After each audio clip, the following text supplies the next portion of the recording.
morning po sa lahat. Isang pinagpalang araw para sa ating Panginoon, para sa bawat isa.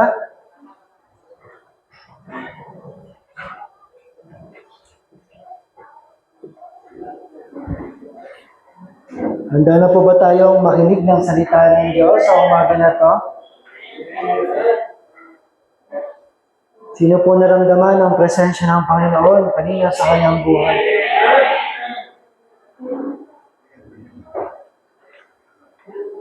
Kanina po habang inaawit natin yung To Live is Christ, isa po to sa life song ko para sa Panginoon. Kasi ang sabi doon, I make a vow. Diba? Gumagawa tayo ng panata sa Panginoon ng buhay na to, whether mabuhay ka o mamatay para sa Panginoon. Amen? Kaya sa umaga na to, patuloy nating i-ready yung puso natin sa pagtanggap ng mensahe ng Diyos. Amen? Kasi ang buhay natin, may ginagawa na si Lord. May ginagawa na ang Diyos sa buhay mo. May ginagawa ang Diyos na maganda sa buhay mo. Kaya, hindi lang dapat yung may birthday ang masaya. Amen? Dapat lahat tayo masaya. Amen? At makakatikim tayo mamaya ng napakasarap. Ayun na, nandyan na, oh. Ayan. So, tayo po ay mag-aral ng salita ng Diyos at patuloy tayong gabayan ng Banal na Espiritu sa umaga na to. Aming Ama, gawin niyo po na ang puso at isipan namin, ang buhay na to, ay maging isang mabuting lupa, Panginoon. Tatanggap ng iyong salita. Ito ay uusbong, lalago, tutubo, mamumulaklak at mamumunga, Panginoon. At ang bunga na to, Lord, ay hindi namin para sa aming sarili gagamitin, kundi para sa mga taong nakapaligid sa aming Panginoon. Banal na Espiritu, patuloy niyo po kaming turuan at gabayan, maliwanagan ang buhay na to. Patuloy kang magliwanag, Panginoon. Patuloy mo kami iharap sa katotohanan na ikaw lamang ang dahilan kung bakit kami nabubuhay, aming Diyos. Kaya salamat, Lord, sa araw na to dahil may gagawin ka sa aming buhay, may gagawin ka sa aming pamilya, may gagawin ka sa lugar na to. We will rejoice and be glad in it, Lord, for this is your day. Salamat, Lord, sa pangalan ni Jesus. Amen and amen. Muli, batiin mo ngayong katabi mo na napakaganda mo ngayong umaga na ito. Napaka-pogi mo ngayong umaga na ito. Amen? Pautang naman. Hindi. Amen? So sa araw po na to, patuloy nating ipagdiwang ang magandang gagawin ng Diyos sa ating mga buhay. Amen? Sabi mo sa katabi, may magandang gagawin si Lord sa buhay mo. Yung naniniwala, kailangan, syempre, diba? Nung nagasik ang magsasaka doon sa 4 na klase ng lupa, may 3 dinaanan bago yung mabuting lupa. Merong mabato, may nalaglag sa daanan, may nalaglag sa matitinik na lugar, pero saan yung namunga ng marami?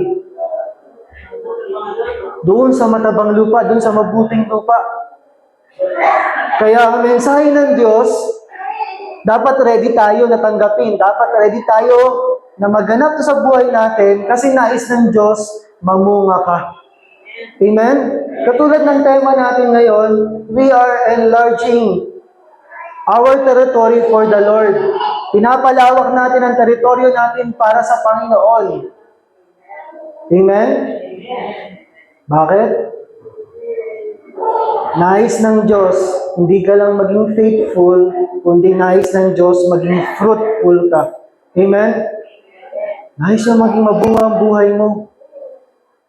May mga kalaban man akong 2 maliliit. Yung isa, hindi kumikibo kasi nandito ako sa harapan. Pero, huwag niyo hayaan na tayo ay madistra, kundi magpatuloy lang tayo kasi mapalad tayo. Pag ang bata ay maingay at masaya, mapalad tayo. Okay yan. Amen? Kasi, walang nararamdaman. Pero kung yan ay umiiyak at iba yung ginagawa, may nararamdaman. Kaya, let us enlarge our territory. Yan ang gagawin ng Diyos sa buhay natin ngayong 2025 at sa mga susunod pang taon. At marami sa CLGM ang nakakaranas na ng pagpapalawak ng Diyos ng kanilang teritoryo. Amen? At sa buwan ng January, pinaglalim natin yung pagkuha ng mga bagong teritoryo para sa Panginoon. Alam niyo, pag naranasan niyo to, when you have the desire, kapag meron kang pagnanais, na doon sa mga taong nakapaligid sa'yo, madala mo si Kristo, tama yung puso mo, tama yung ginagawa mo, tama yung direction mo. Amen? Kaya kailangan you have this desire to take new territories for the Lord, to bring God to the people na nangangailangan. Mahirap ang buhay na wala sa Panginoon. Amen? Kahit anong saya sa mundo, di ba, halimbawa, nag-party kayo, nag-watcha kayo, namasyal kayo, kumain kayo sa masarap na restaurant. Pag wala si Lord sa kwento ng buhay mo, pag uwi mo, malungkot ka pa rin. Amen? Pero pag natagpuan mo si Lord sa buhay mo, kahit dumadaan ka sa problema, okay lang. Masaya pa rin dahil kasama mo ang Diyos. Amen? Kaya imagine yung hirap ng mga tao na tingin nila okay sila, pero wala sila sa Panginoon. Hindi madali yung kailang dinadaanan. Nabubulag sila sa katotohanan. Kaya ang trabaho ng mga may dalang liwanag, anong trabaho ng mga may dala ng liwanag? Nakatanggap ng liwanag ng Diyos? Kaya pag nag-flashlight ka pa, lalagay mo lang sa loob mo, akin lang to. Walang magsishare ng liwanag ko. Hindi. He will use that to guide others. Amen? To bring them closer to God. Kaya, kailangan, January pa lang, set natin yung puso natin. Ito yung nais natin. Na maraming mahal natin sa buhay ang makakilala sa Panginoon. Madala natin si Lord. Amen? Kung ang mundo nagda-double time, lalo din tayo magseryoso sa Panginoon. Huwag tayong pumayag na yung mga mahal natin sa buhay, hindi natin nakakasamang sumamba. Huwag tayong pumayag na yung mga anak natin, iba na yung nakaka-influensya. Kasi, tinawag ka ng Diyos para dyan. Amen? Kaya, dito, ang teksto po natin ngayong umaga na to, ay magmumula sa 1 Chronicles chapter 4, verses 9 and 10. Okay? 1 Chronicles, ibig sabihin, ito yung, kung makapansin niyo po yung 1 Chronicles mula chapter 1 hanggang chapter 9 yata. Naglista lang yan ng mga pangalan, naglista ng lahi ni Huda, naglista ng mga lipi ng Israel. Tapos, bigla-bigla, pagdating ng verse 9, pinakilala si Jabez. Yung iba, binanggit lang yung pangalan, ito yung asawa, ito yung naging anak. Pero pagdating kay Jabez, biglang nagkwento siya ng maikli. Hindi pwedeng hindi palampasin yung kwento ng tao na to. Para halimbawa, ito yung mga kapatid ni Kuya Gandhi. Pero pagdating kay Kuya Gandhi, alam mo ba yung kapatid na yan? Napakabuting tao yan. Napaka-generous ng tao na yan. Tapos bigla siyang gumanon. Alam niyo may pag-gumaganon sa mundo ngayon? Joke lang daw yun. Okay? So, pagdating kay Jabez, nagkwento ng marami, tapos pagdating dito, pinakilala ngayon si Jabez. Ano matutunan natin patungkol sa buhay ni Jabez na nais ng Diyos makuha mo sa buhay mo? Kasi lahat tayo dumadaan sa ganitong sitwasyon na kailangan nating malampasan, makuha natin. Ano bang ginawa ni Jabez? Okay? Basahin po natin in verse 9, Jabez was more honorable than his brothers. Doon pa lang, pinakilala na si Jabez na siya ay matuwid na tao. May ginagawa siyang kakaiba kumpara sa kanyang mga kapatid. His mother had named him Jabez, saying, I gave birth to him in pain.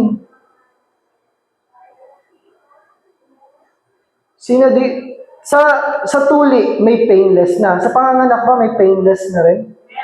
Meron na din. As in, talagang wala kang mararamdaman? Meron din, di ba? Kasi yung nakasabi sa Biblia eh. Meron kang mararamdaman. Iyan yung naging resulta ng pagkakamali. Kaya yung pagbubuntis, hindi naging madali. Pero dito, sinabi nung nanay ni Jabez, kaya yung pangalan niya ay Jabez kasi habang pinagbubuntis niya at pinanganak na si Jabez, hindi naging madali yung kanyang sitwasyon. Noong unang panahon, hanggang ngayon naman napakahalaga, in the Bible times, kung ano yung pangalan mo, may kahulugan yan. At kung ano yung pangalan mo, yan yung magdidikta kung ano magiging future mo. Diba, kung ang pangalan mo ay patungkol sa sumpa, imagine mo yung buhay mo magiging puno ng sumpa. Pero kung ang pangalan mo ay buhay ng pagpapala, ang buhay mo, mararanasan mo yan. Kaya nung kinatagpo ni Lord si Abraham, mula sa Abraham, ginawa niya Abraham, binago niya yung pangalan. Abraham na ang ibig sabihin ay Father of many nations, ama ng maraming bansa. Binago niya kasi hindi siya magkaanak. Wala siyang anak kay Sarah. Pero sinabi ni Lord, magiging tatay ka ng maraming bansa. Lord, baog ako, paano mangyayari yun? Basta, sumunod ka na lang. Amen? Kaya si Jabez, nung sinabi niya, ang ibig sabihin ng Jabez ay he makes sorrowful or he causes pain. Imagine mo ang pangalan mo. Pag sinabi, nagbibigay ng kalungkutan, nagbibigay ng paghihirap. Yun yung pangalan mo, ha? Dala-dala mo yung pagdurusa. Yun yung pangalan ni Jabez. Hindi ibig sabihin ay mahirap na talaga yung pagbubuntis, kundi mas lalong naging mahirap yung pagbubuntis ng nanay ni Jabez. Naalala ko si Alay nung pinagbuntis niya si Jayden naman. Diba? Hindi naging madali yung sitwasyon. Dumating pa na kung hindi ako nagkakamali, hindi ko na-double check kanina, nag-50-50 ka, diba? Kaya pala, nung pumunta kami sa ibang ospital, sa ibang doktor, nung chinek up na siya, nung chinecheck yung tiyan niya, sabi niya, hindi kita tatanggapin, bumalik ka sa doktor mo. Sabi niya, madugo yan. Hindi, dapat bumalik ka dun. Hindi niya kinuha, bumalik siya sa doktor niya.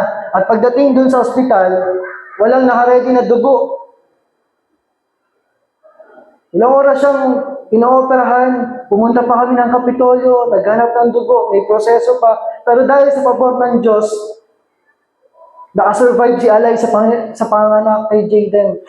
Diba? Kinain pa ni Jayden yung kanyang dumikit sa matres, dumikit sa...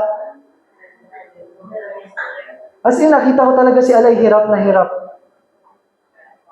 Nakadagagalawin yung catheter niya, hindi madali.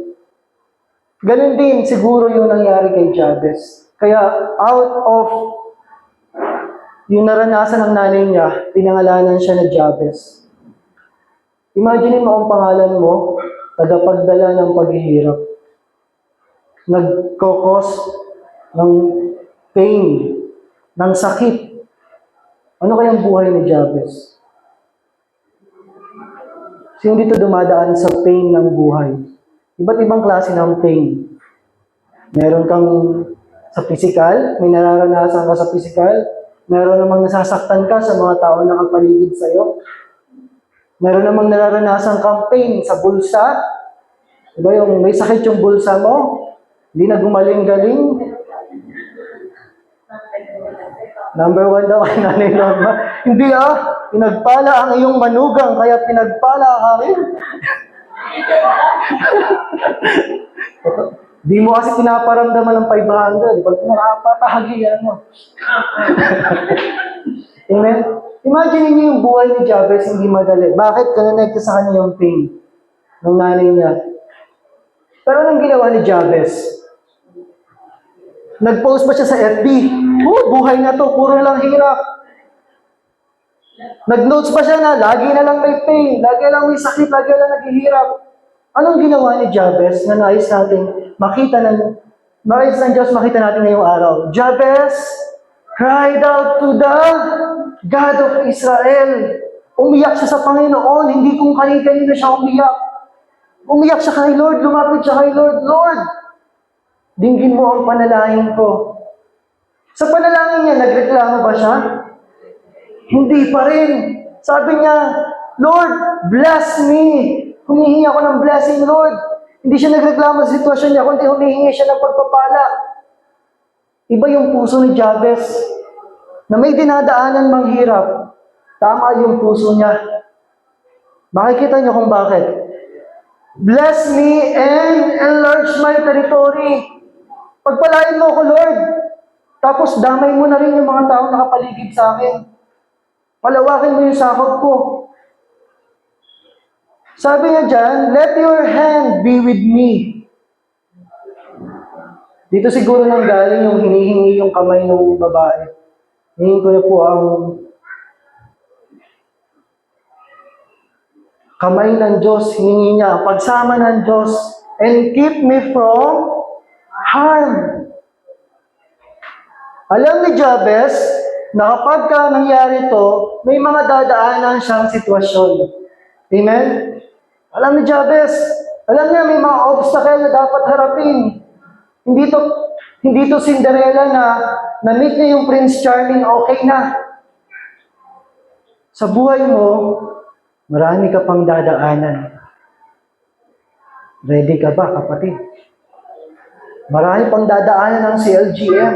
Amen? Pero, maganda rito, God granted his request. Dininig ng Lord ang panalangin niya. Bakit hindi madali yung buhay niya? Sabi dyan, kasama sa panalangin niya, Lord, palayain mo naman ako dito sa sakit na naranasan ko. Amen? Pero sa Tagalog, medyo naiba na yung kanyang pagkaka-translate. Sabi dyan, si Jabez ay higit na kagalang-galang kaysa kanyang mga kapatid. At tinawag ng kanyang ina ang kanyang pangalan na Jabez, na sinasabi, sapagkat ipinanganak ko siya ng may kahirapan. Kaya yung kahirapan na nararanasan natin, hindi yan dahilan para tumigil ka sa Panginoon. Amen? At si Jabez ay dumalangin sa Diyos ng Israel. Kapag dumadaan ka sa hindi magandang sitwasyon, anong dapat natin gawin? Bumili ng coke, magdiwang. Hindi. Manalangin tayo sa Panginoon. Sabi dyan, ako naway iyong pagpalain at palawakin ang aking sasakupan. Maganda ang mindset ni Jabez. Amen? Bakit? Hindi lang siya humingi ng blessing, humingi siya ng paglawak ng kanyang teritoryo. Bakit? Mas lalong mapapupurihan si Lord kapag lumawak ang teritoryo mo. Amen? Malawak yung vision niya, malawak yung paningin niya. Minsan kasi tayo, Lord, bigyan mo ako ng ng pambayad lang ngayon. When you pray, lawakan mo na, Lord, nawa tulungan mo ako na laging may pambayad para sa mga pangangailangan. Amen? At sabi dyan, na ang iyong kamay ay sumaakin, yung pabor ng Diyos, yung pagsama ng Diyos, hiningi niya, at ingatan mo ako sa kasamaan, upang huwag akong maghirap. At ipinagkaloob ng Diyos. Ito yung pinakamaganda sa dulo. At ipinagkaloob ng Diyos sa kanya ang kanyang hiniling. Kapatid, ano yung matagal mo nang pinagpe-pray kay Lord? Ano yung matagal mo nang hinihiling kay Lord? Sang araw, natatakan niya ng Lord, granted. Amen? Go! Okay ka na, kapatid. Okay? So, pag-aralan natin, mula dito sa kwento ni Jabez, ano ba ang dapat nating harapin? Okay? So, ang topic po natin ngayong umaga is challenges of taking a new territory. Mga hamon sa pagkuha ng bagong teritoryo. Ibig sabihin mga hamon, mga hadlang, mga obstacles, mga bagay na pwedeng umigil sa'yo, pwedeng magpabagal sa'yo, pwedeng kumuha ka sa'yo sa paglilingkod mo sa Panginoon. Ano yung mga challenges na yan? Sino dito hindi dumadaan sa hindi madaling sitwasyon? Diyan mo check ano ba dinadaanan mo ngayon? Okay? Sa isang sa mga racetrack na katulad ito, sa mga sundalo, alam ko may mga training silang ganito, amen? Na kung saan hindi ka lang basta aakyat ng isang pader, dadaan ka sa mga gulong na ganyan, dadaan ka sa putikan. Maraming training silang ginagawa. Mga obstacles yun. Bakit ginagawa yun? Para pahirapin lang ba? Para ma-check o sino bang mga pasado? Tandaan po natin, kapag may mga sitwasyon ka sa buhay, ang mga sitwasyon na yan ay hindi pinadala o hindi pinayagan ng Diyos para sirain ka, para patigilan ka sa paglilingkod. Ang mga iyan ay pinadala o hinayaan ng Diyos para mas lalo kang tumatag. Bakit ba ako, Lord, may sakit? Bakit ba, Lord, may problema ako sa pamilya ko? Bakit ba, Lord, may sakit yung bulsa ko? Para mas lalo kang lumapit kay Lord, para mas lalo kang dumepende. Kasi tandaan po natin, ang pagsama ng Diyos ang pinakamahalaga sa buhay na ito. Amen? Makamit mo na ang lahat kung wala ang pagsama ng Diyos, bali wala. Pero kung kasama mo si Lord, mahirap man o masaya, ang ending natin lagi ay isang happy ending. Amen? So, challenges. Ano ba yung mga hamon na haharapin natin para sa taong 2025 na posibleng daanan natin itong mga to? Okay? So, bakit natin ito kailangan pag-aralan?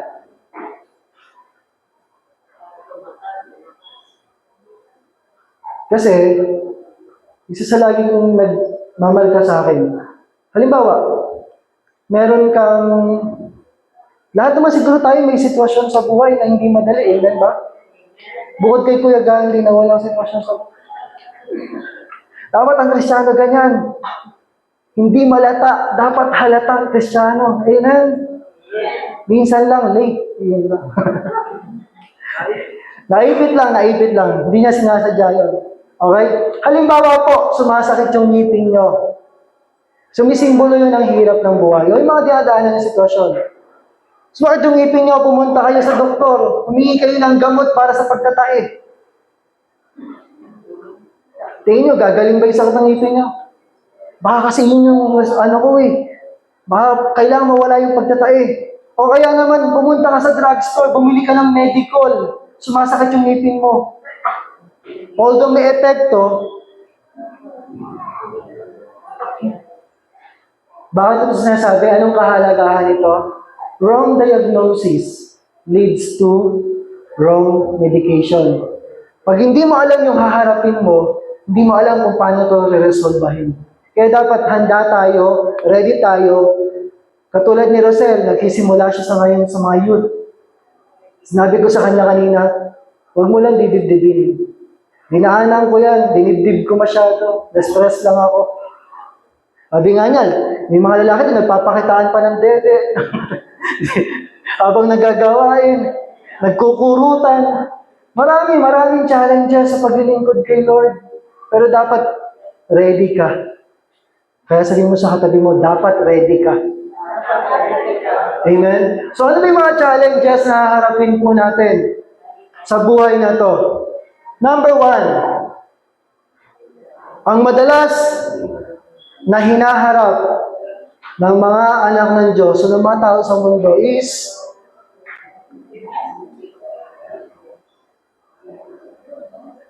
busyness and distractions. Yung pagkakaabala at yung pagkagambala.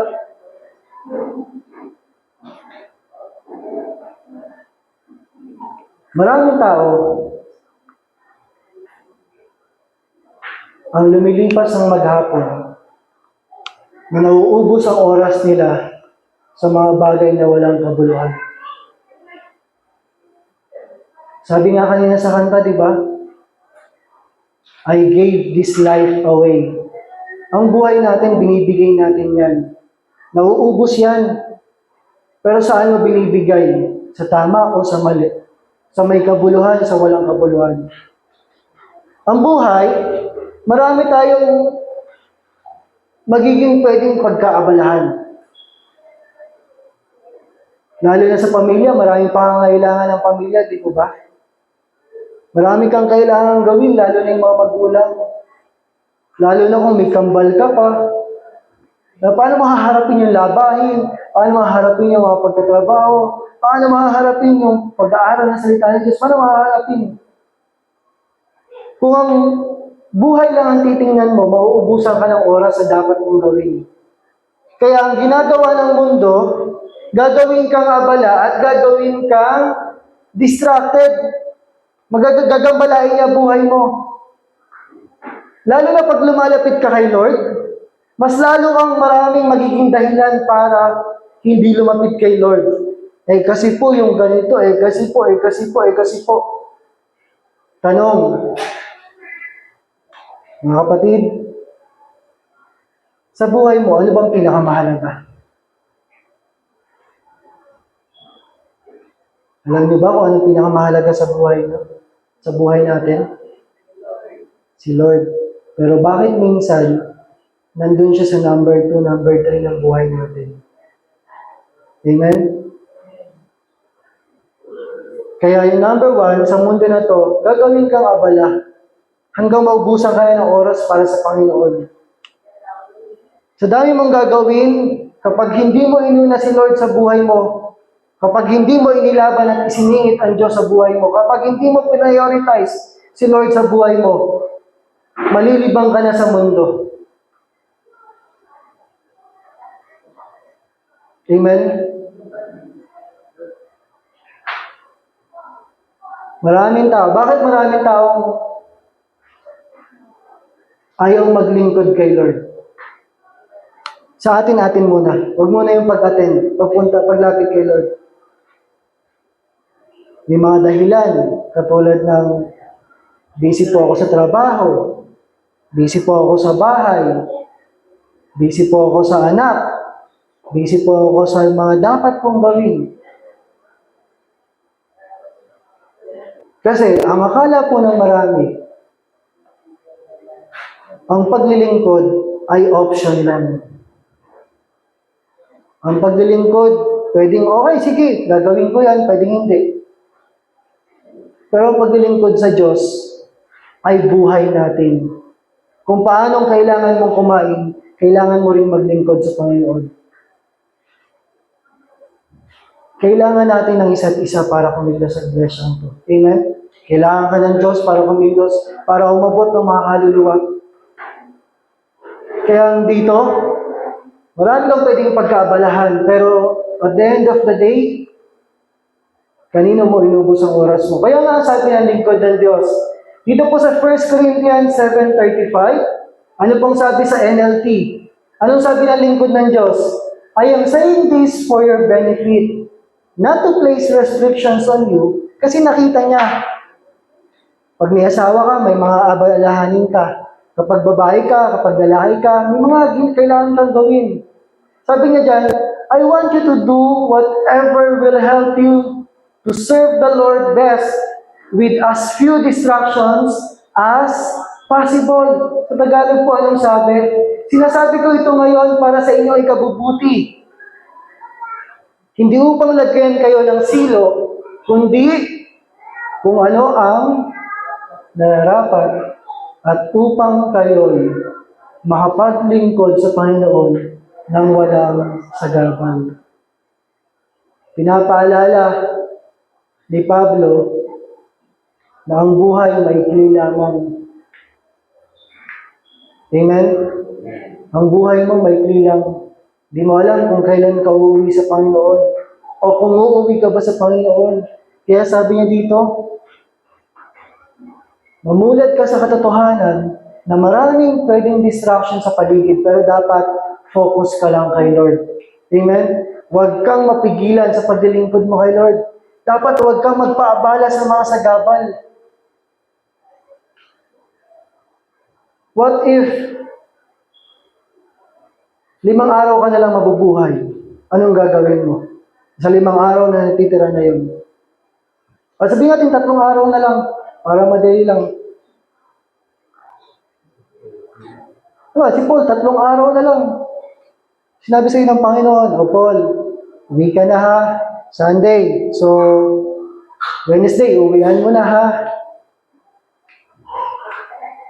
Tingin mo, papagurin pa ba yung sarili niya sa pagkatrabaho? Tingin mo, magse-cellphone pa ba siya maghapon? Ikaw, anong gagawin mo? May iba na yung priority mo. Bakit? Kasi ang buhay na to, maikli lang. Hindi mo alam kung kailan ka uuwi. Kaya hanggat maaga pa, huwag mo nang itsyapwera si Lord sa buhay mo. Patuloy ka lumapit sa Kanya. Amen? So, una, pagiging abala.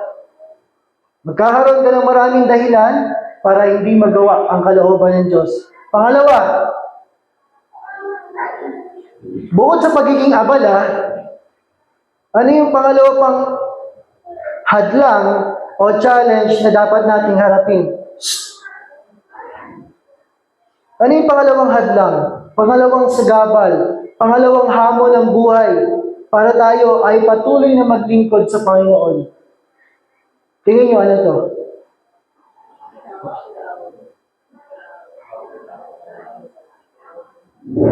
Okay? Ang pangalawa pong nagiging issue natin ay yung unresolved conflict. Ito yung mga alitan o hindi magandang damdamin sa isa't isa na hindi pa nalulutas. O yung mga dispute, mga awayan, mga alitan.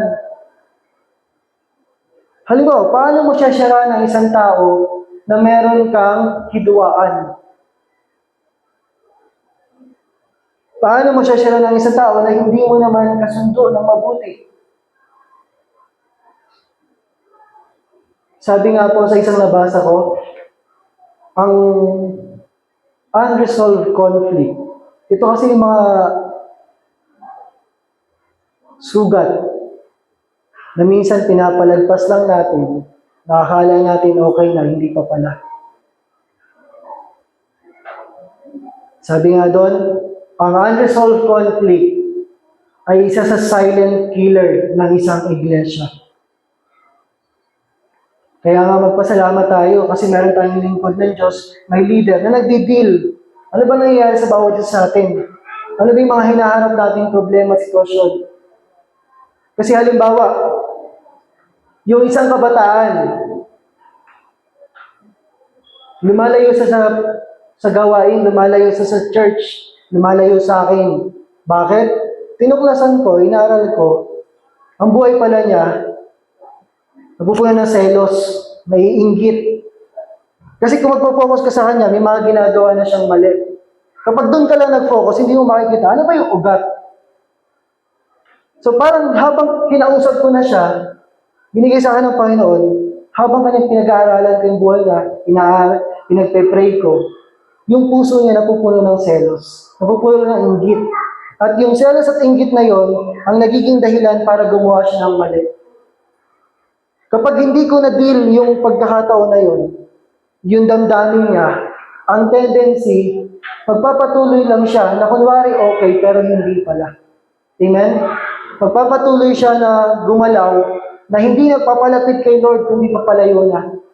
Kaya sa number 2, ang maganda po dito mga kapatid, kapag ikaw ay naglingkod kay Lord, o-operahan ka niya. Sino ito nakaranas ng opera? Diba? Madali, hindi madali. Saka depende sa ospital. Depende sa ospital. Minsan, madalas. Ano maganda dito? Ito pong 5 na to, honestly, parang opera din to eh. Pero ito number 2, i-check ng Lord. Di ang lalabas yung mga sugat na dati tinatago mo, meron pala. Amen? At ang maganda po dito, hindi papayag ang Diyos na may sugat ka sa kapatid mo. Amen?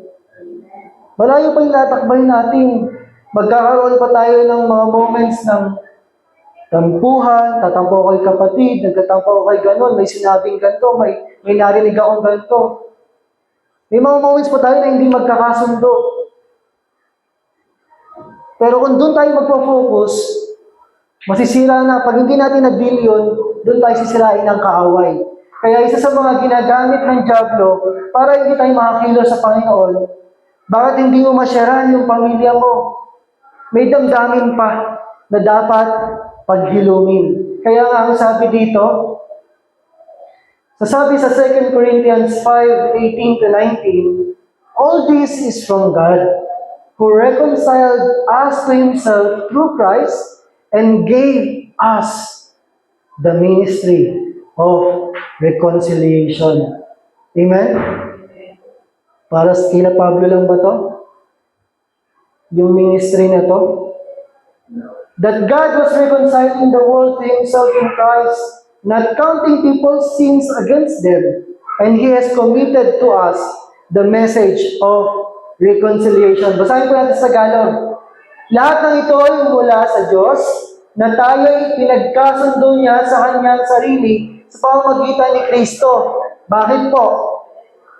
Kasi dati, tayo ay kaaway ng Diyos dahil sa kasalanan. Amen? Nahihirapan tayo lumapit sa Panginoon dahil sa kasalanan. Pero ang ginawa ni Lord, binigay niya yung buhay niya para meron tayong daanan papalapit sa Ama. Kapag kinilala natin siya, meron tayong access sa Panginoon. Yung kasalanan natin mapapatawad para magkaroon ulit tayo ng magandang relasyon sa Diyos. At ibinigay niya sa amin ang ministeryo ng pakikipagkasundo. Yun yung panawagan natin. Na tayo ay merong ministry na maging daan para makipagkasundo o maging daan para sa ikaayos ng relasyon ng mga taong nakapaligid sa atin. Amen? Kaya kapag may nakita kang kapatid na nahihirapan, may sitwasyon, meron kang kailangang gawin. Huwag kang pumayag na sa mga kapatid mo may alitan, meron kang kailangang gawin. At unang-una doon, ano yung kailangan nating gawin? Ipanalangin sila. Sabi pa dyan, sa makatuwid, kay Kristo ay pinagkasundo ng Diyos ang sanlibutan at ang kanyang sarili, na hindi binibilang sa kanila ang kanilang mga kasalanan at ipinagkatiwala sa amin ang salita ng pagkakasundo. Meron ako isang babaeng tinanong kanina. Sabi ko, Ministry of Reconciliation ha? Check mo yung sarili mo. Ikaw ba ay tagapagdala ng kapayapaan o tagapagdala ng galit? Tagapagdala ng kaayusan o tagapagdala ng problema? Sabi ko sa isang kapatid, totoo ba na ang babae ay magaling mag-record ng kasalanan? Sabi niya, oo. Pag nagkamali ang isang tao sa kanya, lahat halos ng detalye. Kahit nga daw oras, alam niya, umaga yung naganap. Di ba naalala mo? Minsan, yung mga ganitong sitwasyon, hindi nakakabuti sa isang relasyon. Amen? Sino dito magaling magtago ng hinanakit? Sino dito magaling magtago ng sama ng loob? Yan yung gagamitin ng Diablo para mahinto tayo sa paglilingkod sa Panginoon. Kaya ngayon pa lang, dapat alamin natin, paano natin ito i-handle? Paano natin ito haharapin? Kaya, sa buhay natin sa paglilingkod, alam nyo, napakasarap po na maglingkod sa Panginoon. Bakit? Kasi habang naglilingkod ka, diyan mo pala mache-check. Meron pa ba akong hindi napatawad o napatawad ko na? Meron pa bang bagay, kasalanan, nagpapabigat pa ng aking damdamin? Anong masarap doon? Kasi ayaw ng Diyos, may dala-dala ka sa buhay nito. Nais ng Diyos, maging malaya ka sa anumang hinanakit ng buhay na to. Amen?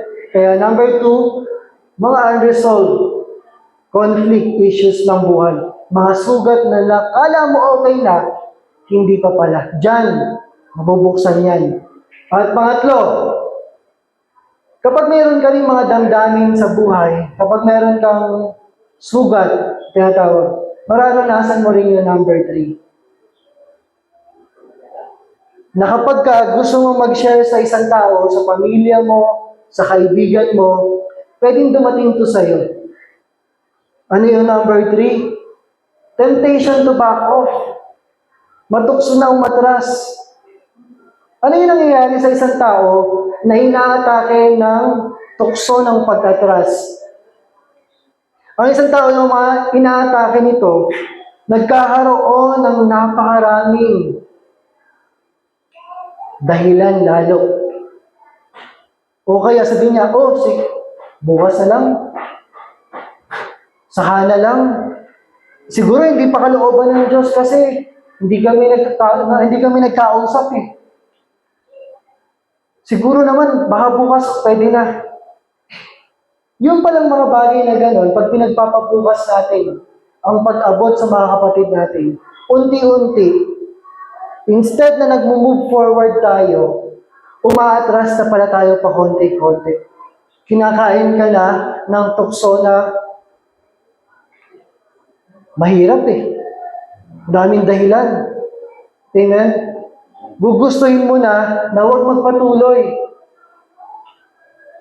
Sino dito yung nakaranas na gusto mong share na isang tao kaso hindi mo magawa-gawa? Bukas na lang. Sendan ko na lang ng verse. Saka ko na lang Pagpe-pray ko muna. Ang taktika ng Diablo,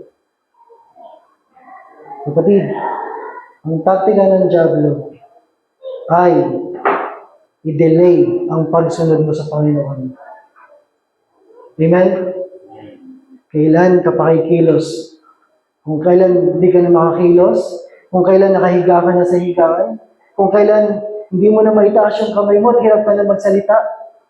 Kaya hanggat maaari, hanggat may lakas ka, pipigilan at pipigilan ka ng Diablo. Pero hanggat kaya mo pa, huwag mo nang ipagpabukas ang gagawin mo para sa Panginoon. Kaya nga si Rosel, umakbang na siya. Bakit ko ito binabanggit? Nire-ready ko na yung puso niya sa mga dadaanan niyang hamon ng paghawak ng youth. At ito nabanggit ko na po dati.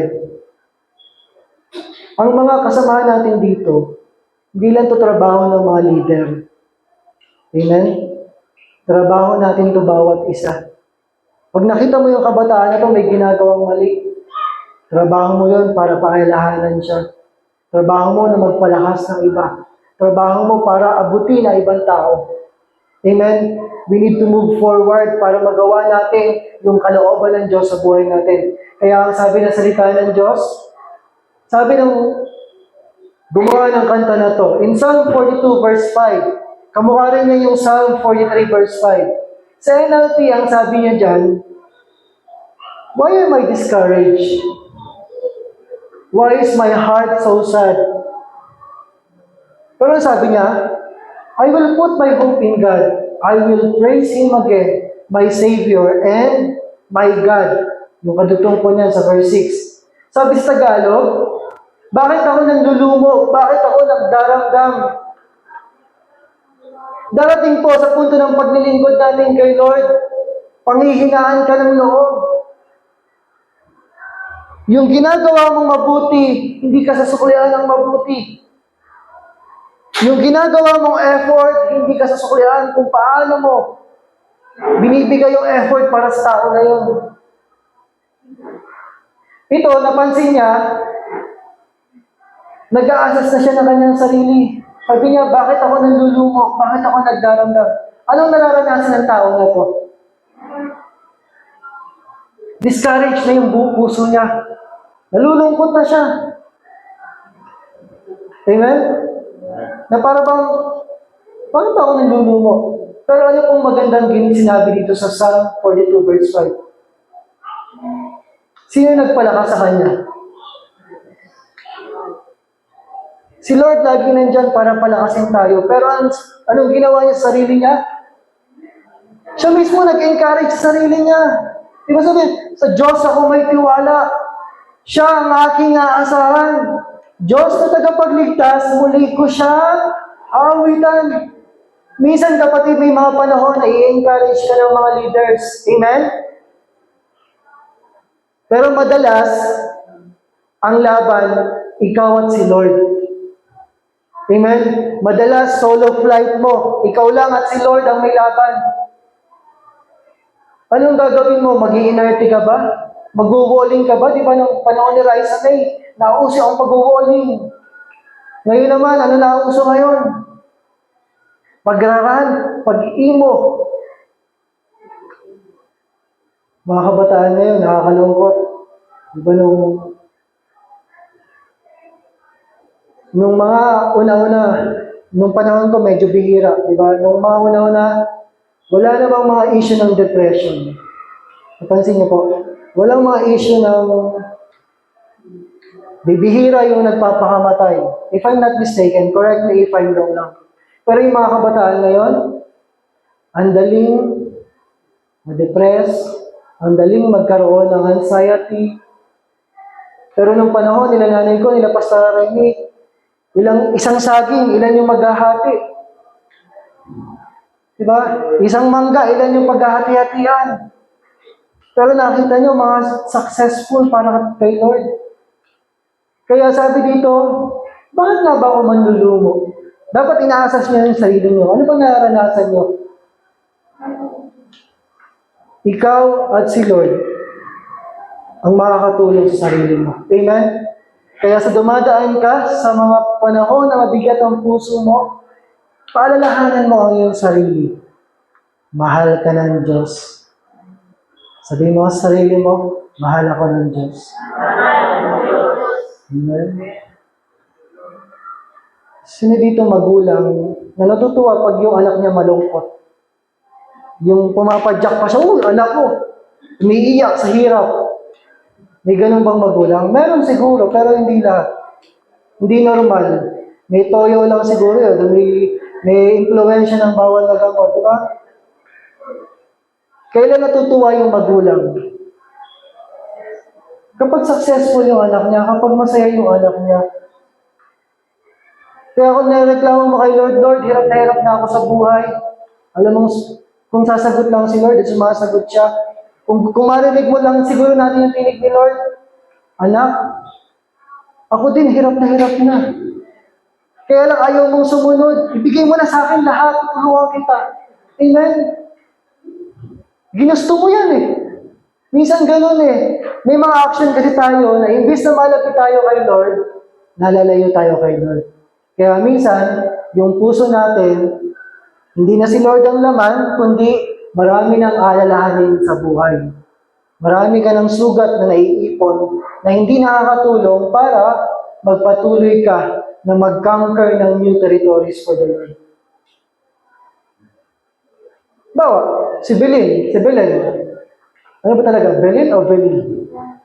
Kahit ano. Kung malulungkot yun sa Belen, makaka-encourage ba siya? Umatin kayo, sumama kayo sa akin sa church kasi hirap na ako. Makaka-encourage ba siya? Kung malulungkotin yung tao na yan? Kung wala siyang testimony pagdating sa Panginoon, amen? Kaya ang buhay natin, mayroon man tayong pinagdadaanan, sabi nga ng kanta, okay lang, makapiling ka lang. Amen? Dumaan man tayo sa apoy, dumaan man tayo sa ilog, dumaan man tayo sa kahit anong problema, kasama natin ang Diyos. Amen? Number 4, pangapat, nahamon, nahaharapin ng mga taong humahakbang para sa Panginoon. Bawa, lumalapit ka kay Lord. Darating ka naman sa punto na mapupuno ka ng takot at pagdududa. Hindi pa payag ang devil na okay yung paglapit mo kay Lord. Gagawa siya ng paraan para takutin ka, para magduda ka sa Panginoon. At madalas, ang mga takot natin, tayo lang yung gumagawa. Halimbawa, sa madaling illustration, Mahalaga ba sa isang tao na tumingin sa salamin?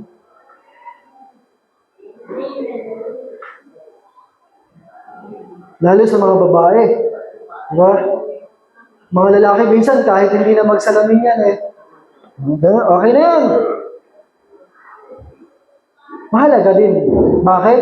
Para makita mo ano ba yung tsura mo. Pero ang nagiging problema po ng maraming Kristiyano, pag tumingin sa salamin, hindi na naalis yung tingin sa salamin. Bakit? Ano nangyayari? Nakikita mo na lahat ng mali sa'yo. Nakikita mo na kung gaano ka kapangit, kung gaano kagulo ang buhay mo, kung gaano kadami ang muta mo, kung gaano kadami ang pagkakamali mo, kung gaano ka kahina. Dapat tingin lang, saan ka magkamali, tuloy pa rin. Kaya ang nais ng Diyos, huwag kang mag-focus sa salamin. Saan ka dapat mag-focus? Sa pamamagitan ng Biblia. Kung papipiliin ka salamin sa Biblia, tumingin ka sa salamin saglit, doon ka mag-focus sa Biblia.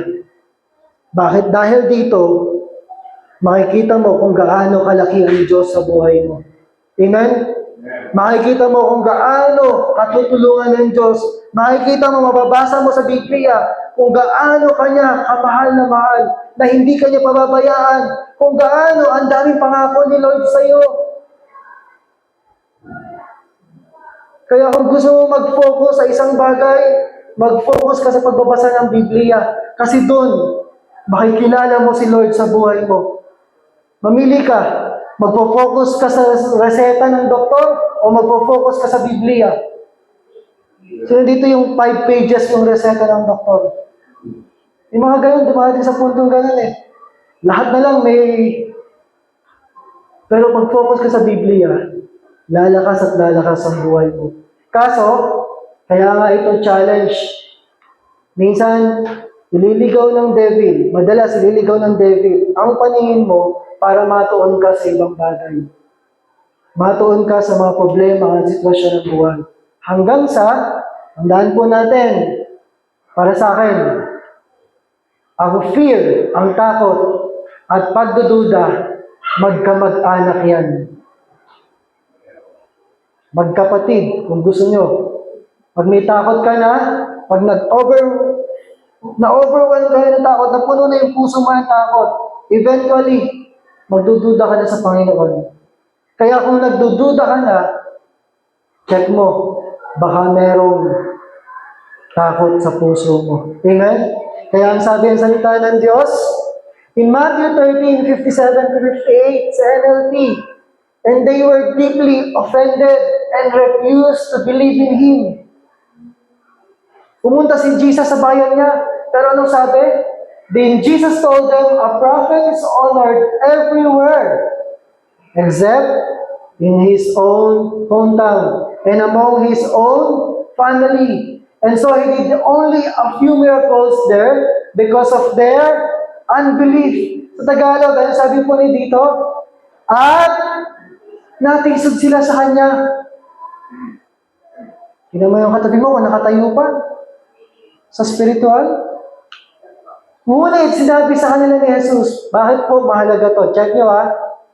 Ang isang propeta ay di nawawala ng karangalan maliban sa kanyang sariling bayan at sambahayan. Ano daw resulta? Kapag ang isang tao ay natitisod sa Panginoon o kaya nagkakaroon ng takot at pagdududa at hindi siya gumawa roon ng maraming gawang makapangyarihan dahil sa kawalan nila ng pananampalataya. Ang isang Kristiyano pala na kokonti ang kwento ng buhay ng tagumpay para sa Panginoon. Baka dahil meron ka ng kawalan ng pananampalataya. Hindi nakakilos ng lubusan ng kapangyarihan ng Panginoon dahil sa may iba ka ng pinanghahawakan sa buhay na to. Kaya, kung walang nangyayari sa buhay mo, check mo to.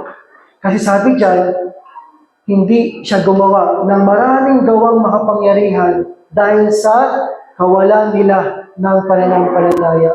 Amen? Kaya kailangan i-work out natin yung faith natin. Huwag tayong magpadala sa takot. Huwag tayong magpadala sa pag-aalinlangan, sa pagdududa sa Panginoon. At panghuli po, isa sa haharapin ng mga naglilingkod sa Panginoon, isa sa haharapin ng mga lumalapit kay Lord, ay tinatawag nating spiritual burnout. Spiritual na pagkapagod.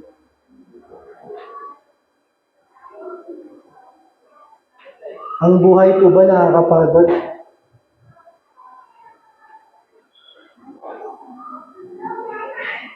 Ang buhay po ba nakakapagod? Parang pagod na kayo. Ang pakikinig ba nakakapagod? Ang buhay ba nakakapagod? O ang buhay ba napapagod ka? Eventually. Nararanasan mo mapapagod. Amen. Diba? Darating ka sa punto ng buhay na mapagod ka. Bakit? Ang buhay parang cellphone. Nalolobat yun. Diba? Noong una napansin mo, 20%. Parang ganito tayo, 20%. Sige, kaya ko pa. 10% na lang, hindi mo na malayan. Tapos maya-maya, sa sobrang busy mo, 5% na lang, 2% na lang, hanggang sa wala na, lobat na. Kung ang buhay parang isang cellphone, anong marapat natin gawin? Mag-charge. Marami tayong gagawin para sa Panginoon. Sabi mo sa katabi mo, marami tayong gagawin sa Panginoon. Pero, lagi kang may charge pag nakakonekta ka kay Lord. Amen? Lagi, huwag mong kakalimutan mag-charge para sa Panginoon. Dahil darating ka sa buhay, sa punto ng buhay, na baka eventually, diba? Kaya nga may mga broken families, may mga broken relationship. Bakit? Napagod na, sumuko na. Napagod nang magmahal. Dami mo yung pagkakamali sa akin, ayoko na. Lagi na lang ako umuunawa, lagi na lang ako. Kaya ang pagmamahal ay isang bagay na inaalagaan din. Amen? Kaya yung paglilingkod natin kay Lord, yung pananampalataya natin, inaalagaan din natin yan, pinapalakasin natin. Kaya nga sabi ng salita ng Diyos, in Romans 12:11-13, kinuha po namin yung The Message na translation, kasi dito makikita natin, ang sabi dyan, don't burn out. Ibig sabihin, posible. Pwede. Magaganap sa'yo, mapapagod ka. Na para bang, ayoko na mag-serve kay Lord. Gusto ko na mag-quit. Bakit? Iba na yung focus mo, iba na yung laman ng puso mo. Nadadala ka na ng problema, nadadala ka na ng sitwasyon. Parang hindi ka naman effective. Naranasan ba ng mga magulang na minsan parang, Lord, ayoko na to. Napagod na rin ba ang magulang? Pero sabi niya, no, don't burn out. Bili ng Panginoon. Bili ng lingkod ng Diyos. Paano daw ito mangyayari? Sabi niyan, keep yourselves fueled and aflame. Paano ka magiging fueled and aflame para sa Panginoon? Sundan niyo lang itong mga sinabi dito. Una, paano ka lagi magiging mainit para sa Panginoon? Be alert, servants of the Master. Maging alerto ka. Maging mapagbantay ka. Kaya ba yung 5% na lang, hindi mo pansin, 5% ka na pala. Lumapit ka na sa Panginoon, o kaya meron na palang sira yung cellphone, hindi mo pa pinapansin. Be alert, kapatid. Maging mapagbantay ka katulad kanina, i-assess mo yung sarili, ano pa nangyayari sa akin? Be alert. Sabi dyan, cheerfully. Number 2, cheerfully expectant. Maging masaya ka sa paghihintay mo sa Panginoon. Magkaroon ka ng pag-asa na may gagawin ng Diyos sa buhay mo. Kahit na may problema ka, alam mo, pagdating pa rin doon, may gagawin ng Diyos o may ginagawa ang Diyos, may magandang resulta ang mangyayari. Amen? Kaya huwag kang susuko. Don't quit in hard times. Number 3, huwag mo lalagay sa isipan mo yung ayaw ka na. Pag dumating yan sa puso mo, paalisin mo agad. Ayoko na. Honestly, kung titingnan nyo lang, hindi natin ito nakikita, pero kung titingnan lang natin siguro yung buhay ni Pastor Remy, hindi madali. Hindi simple. Ilan tayo nandito? May trabaho pa siya. Hindi simple. Kaya, number 4, anong sabi? Kapag nararanasan mo na yung matindi na yon, pray all the harder. Mas lalo kang lumapit sa Panginoon. Amen? Mas lalo kang manalangin. Kaso ang problema ng mga Kristiyano ngayon, kapag may problema, 10 minutes mag-pray, 5 minutes, 5 hours sa Facebook. Minsan nga, 1 minute lang sa prayer, tapos sa cellphone, 12 hours. Tapos magtataka kung bakit nangihina siya. Amen? Kasi po, wala na akong oras eh. Pagising ko pa lang ng 6 a.m., ito na gagawin ko. Kung gusto mo talagang maging matagumpay, kapatid, ilaban at unahin mo si Lord sa buhay mo. Amen? Katulad ng mga may trabaho, katulad ng mga nag-aaral, kung may pasok ako ng 8 o'clock, kung mag-aayos ako ng 6 o'clock, gigising ako ng 5 a.m. para mag-pray, manalangin. Gagawa ko ng oras. Amen? Gagawa ka ng oras. Kaya yung mga leaders natin sa youth, ina-encourage ko sila, huwag lang basta-basta. When you serve, give your best. Tandaan mo, pag gumawa ka ng oras para kay Lord, gagawa siya ng oras para sa iyo. Kung wala kang oras para kay Lord, di ko na alam yung kasunod. Hindi naman ganun. Pero huwag kang umasa na may mangyayari sa buhay mo. Amen? At panghuli, help needy Christians. Be inventive in hospitality. Pagtas mo mag-pray, para mas lalo kang maging mainit sa Panginoon, matutuhan tumulong sa iba. At doon mo makikita, ay si kapatid na ganito, meron ng stage 4. Samantalang ako, ito lang problema ko. Doon mo makikita na mas mapalad ka pa rin kumpara sa iba. Amen? Doon mo makikita na ang sarap maglingkod kay Lord kasi kumikilos siya sa buhay mo, sa pamilya mo. Amen? So kung gusto mo maging mainit sa Panginoon, sundin natin yung paalala ng lingkod ng Diyos. Be alert, cheerfully expect from the Lord, don't quit, pray all the harder, help needy Christians, be inventive in hospitality. Sa Tagalog po, kaya ako nag-focus sa English kasi medyo hindi na ganun pagdating sa translation ng Tagalog. Sabi dyan, huwag maging tamad sa pagsisikap, maging maalab sa spirito na naglilingkod sa Panginoon. Kaya kung ikaw ay anak ng Diyos, bigyan mo na yung best mo. Amen? Bigyan mo na yung best mo kasi ito yung inaasahan ng Diyos sa atin. At mararanasan mo rin yung best mula sa Panginoon. Sabi dyan, magdala kayo sa pag-asa, maging matiisin sa kapighatian, matyaga sa pananalangin, magbigay sa pangangailangan ng mga banal, at magmagandang loob sa mga dayuhan. Kaya kapatid, darating sa punto, alam ko naranasan natin ang bawat isa, na minsan gusto natin sumuko. Pero wag. Amen? Wag. Ituloy mo yung laban sapagkat kasama natin ang Diyos. Amen? Ituloy mo yung laban kasi may magandang mangyayari sa buhay mo, sa pamilya mo. Amen?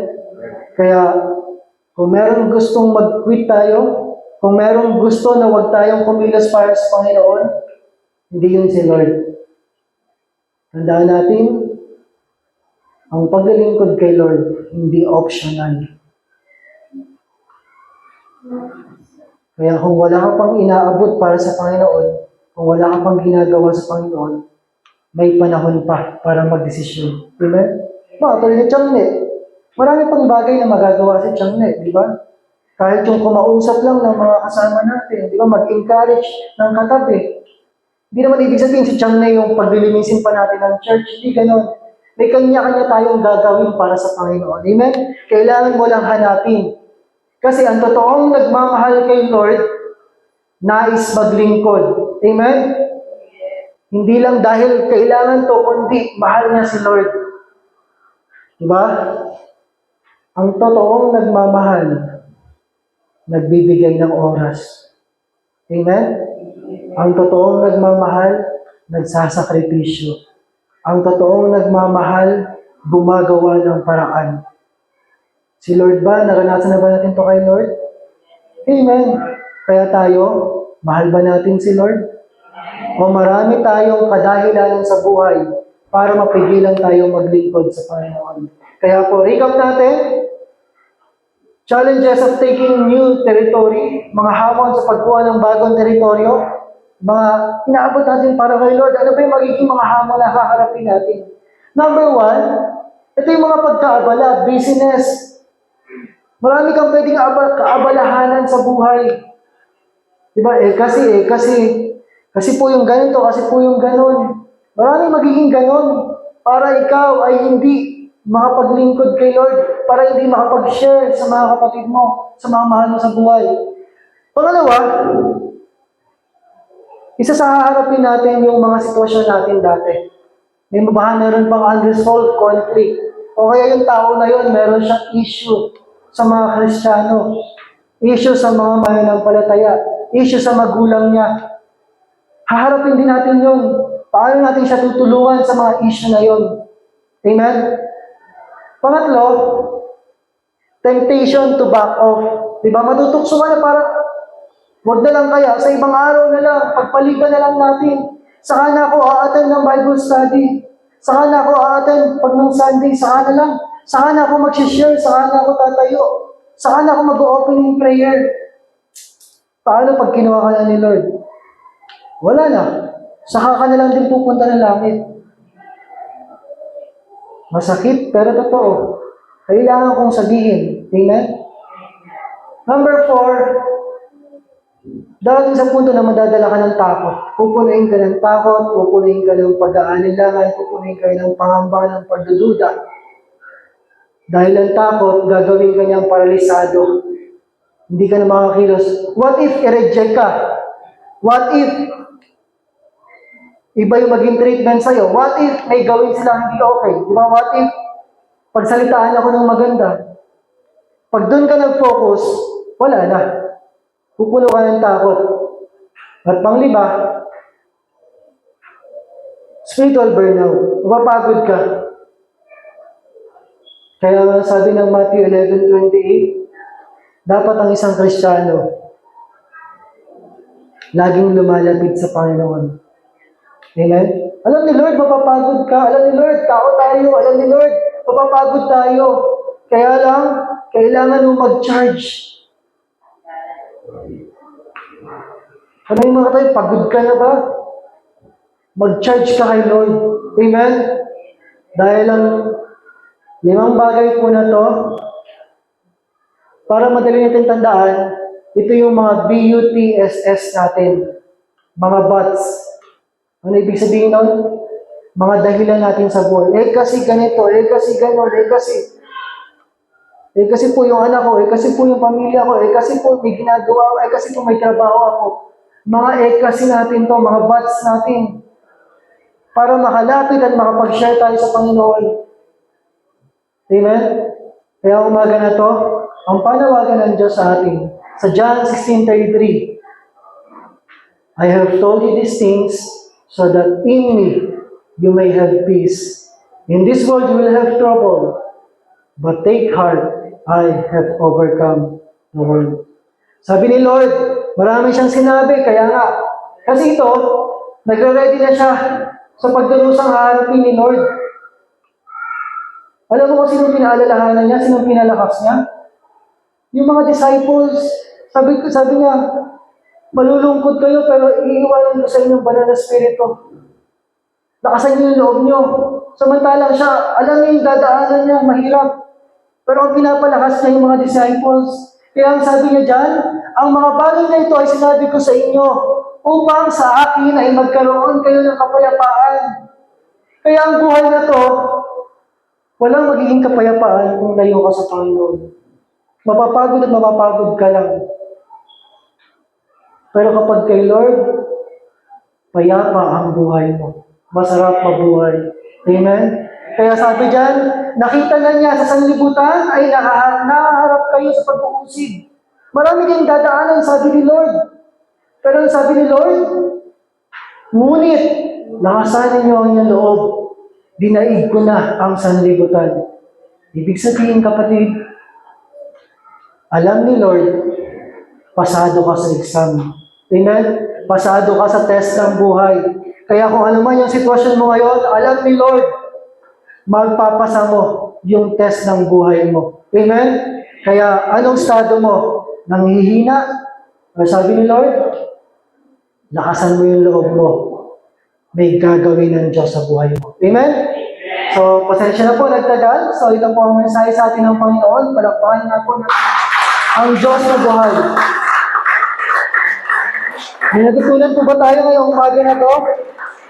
Amen. So, tutungo na po tayo sa ating